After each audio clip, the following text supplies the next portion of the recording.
But on balance, the real brunt came down on the, once again, the Muslim and Christian Let's population. talk about the Zionist terror gangs for a minute, because supporters of Israel like to prattle endlessly about what they call terrorism, but never like it to be returned.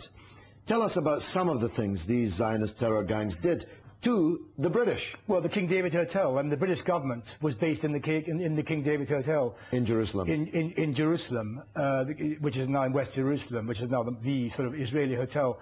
In 1946, the King David, the area of the hotel occupied by the British government in Palestine was blown up. 92, 93 people killed? 93 people killed, I believe, yes. No warnings were given. If you talk to any, I mean, most of these wonderful Palestinian, British Palestine policemen are dead by now. Many of them. If you speak to them, you mention any of these incidents, they go red with anger. They're told... They hanged 2 British sergeants by wire in an orange grove? They hanged 2 British sergeants, and when they pulled the bodies down from the orange groves, they were booby-trapped. So there were I think more were wounded after that. Every kind of cruelty was carried out. I mean, this United Nations, the attack on the United Nations, has a long precedent. They actually shot, didn't they, the UN envoy? Count Bernadotte was shot, executed, yes. Where was he from? Sweden? He was Swedish, yes. And I think it was Shamir, who later became Prime Minister, who personally fired the shot. I think he later said in his memoirs. Quite possibly. But I mean, there's one clip I remember watching on BBC in which Begin, who was responsible for many of these atrocities, including the King David Hotel massacre, Begin claimed that a warning was sent out about half an hour before the King David Hotel bombing. And the clip then goes to a British Palestine policeman, absolutely apoplectic with anger, who totally denies this. Said there was no warning of any kind. It's very similar to what's happening in Gaza now. We're constantly told that people are being warned that the surgical bombing, you know, as Gideon Levy and some of these very good journalists are pointing out in Haaretz, for example, it's very much crying and shooting. This was an old concept among the Zionists, crying and shooting, pretending we're behaving like good, nice guys, but actually carrying out... Well, that's what makes their conduct all the more nauseating, this constant pretense to the moral high ground. But we've just established in this conversation, Shamir, Prime Minister, terrorist. Begin, Prime Minister, terrorist. Yes. We have, of course, the now still stricken Ariel Sharon, drummed out of the Israeli government after the massacre of Sabra and Shatila. There's a long history. And then comes back in 2000 to become Prime Minister. Indeed, indeed, and tramples across the Al-Aqsa Haram al-Sharif. The history of Zionist terror against the Palestinians, for a brief period against the British, is so little understood that most of the Western media just regurgitate the falsehood that Israel is the legitimate democratic country and those against it are the terrorists. Exactly. Doesn't that make your blood boil? I mean, I think there are many tiny details which is very interesting. I mean, the so-called Hamas rockets which are landing, which have killed, I think, killed 8 people in 5 years. 8 people in 5 years, or 10 people in 10 years. Tiny group of people. But these rockets are landing from Gaza into areas around Ashkelon, which are the very farms of the Palestinians who one meets in the refugee camps in Gaza. I've met many of these families who, even after 48, they were there until 52. They were forced to leave. They were forced to flee. Ethnically cleansed from areas. So the very areas that these few rockets are landing in are areas that until the 50s were actually Palestinian farms. Surely all that the Palestinians in Gaza are doing, first democratically in the elections and then by armed struggle, however ineffective, is to rise up against the conditions in which they are incarcerated in what the Pope's right-hand man, the Cardinal Santini, I think it was, said in the week, is a giant concentration camp.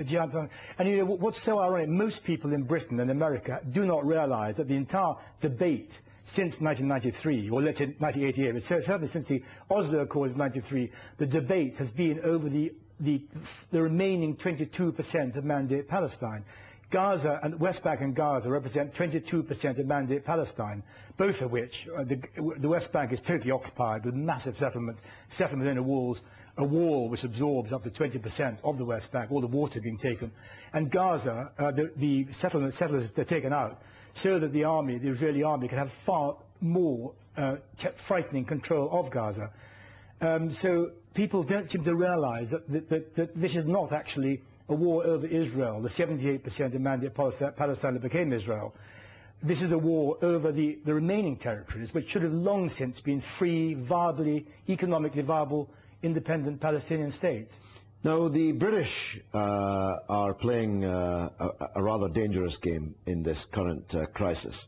They did not block the UN resolution when it finally came to the vote, but they did in the initial stages side with the United States in its criticisms of the draft resolution that it was too one-sided and unbalanced. And when you listen to Tony Blair, as I did speaking from the American Colony Hotel in East Jerusalem on the Today program on the BBC, talking about a ceasefire, but the kind of ceasefire he's talking about is in fact the surrender of Hamas on Israeli terms. That's not going to work, is it? It's not going to work at all. I mean, he talks about tunnels, he talks about Hamas rockets, which are completely irrelevant. What's happening? And besides, I mean, this onslaught on Gaza clearly has nothing to do with the rockets or the tunnels. I mean, these so-called tunnels have been dug for years. I don't really know really how effective these so-called tunnels are. The rockets are almost irrelevant. But the whole thing, I mean, Israel has a totally separate agenda here, doesn't it? I assume the agenda is to be able I mean, the agenda appears to be total control of the West Bank, while all eyes are fixed on Gaza. Indeed, there is no Hamas in the West Bank, but the settlements are growing, the wall is growing, the number of checkpoints is multiplying. I think there's been something like 100 new checkpoints in the last 12 months. The repression is going, sometimes using Palestinian force, but where necessary, the Israelis just go in and kill and arrest people. In the long term, I never really understand the logic of the Israelis.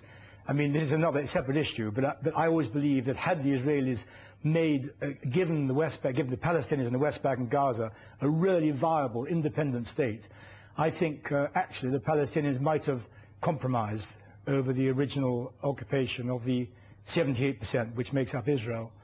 Well, that was the basis of the Oslo Agreement. I supported it at the time because I was very close to President Arafat, and because he persuaded me that this was all that, given the balance of force and power in the world, in the region, that could be achieved. But he genuinely believed that it would come to pass. And of course, it's what, 13 years ago now, the Oslo Agreement. I mean, talking about gathering dust, it's under several feet of dust. It's completely dead now, it seems to me. And I remember being in the Shati camp in 1993 when I was running a European Union program. And the Palestinians I met, they believed that the whole world would change. Education for their children, health, hospitals, the ports would be open. They would export their fruit and vegetables. Their airport would open up. A lot of Palestinians I met really dreamed of a great new Mecca in Gaza. The Japanese would open a new car plant in Gaza. Gaza might become a sort of new Hong Kong. Okay, a dream, but it's always worth dreaming. But the Israelis... President Arafat tried to persuade me and a Pakistani businessman, now a member of parliament, friend of mine, to open the first McDonald's in Gaza. I'm glad we didn't. Well, they would definitely be down by now. Glad for a number of reasons. But if it's difficult to understand the Israeli logic, how difficult is it to understand the US logic? And I'm thinking ahead here now. I think that Obama will change American policy. And I'll tell you why. Both because I think he's intrinsically got different sympathies from Bush, but more importantly because it makes sense for the United States to stop this unending financing and arming of Israel. $6,000 million a year. It's the biggest recipient of military aid. It's the biggest recipient of civilian aid in the whole world. And it's the only country in the whole world allowed to use civilian aid for military purchases. But what it does is poison the entire region and the entire Muslim world against the United States. And we'll clearly have more terrorism in the West, as British Muslims have been warning us.